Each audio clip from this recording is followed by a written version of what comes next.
రాజు, సుబ్రహ్మణ్య స్వామి టెంపుల్కి వెళ్ళి మొక్కుకుంటే పిల్లలు పుడతారంట, అమ్మ చెప్పింది. సరే వెళ్దాం. రాజు, రావి చెట్టు చుట్టూ తిరిగితే పిల్లలు పుడతారంట, పక్కింటండి చెప్పింది. సరే తిరుగుదాం.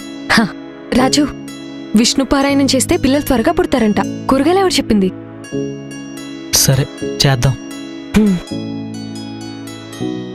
రాజు, ఏదో ఊర్లో శివాలయంలో నందిని ఈజీగా లిఫ్ట్ చేస్తే పిల్లలు త్వరగా పుట్టేస్తారంట, ఇప్పుడు యూట్యూబ్ లో చూసా. సరే లిఫ్ట్ చేద్దులే.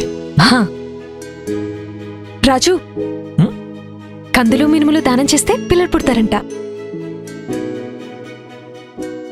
చేద్దాం, అన్నీ చేద్దాం. వాటికన్నా ముందు మెయిన్గా మెడిసిన్, డైట్ అండ్ ఎక్సర్సైజ్. ఓకేనా?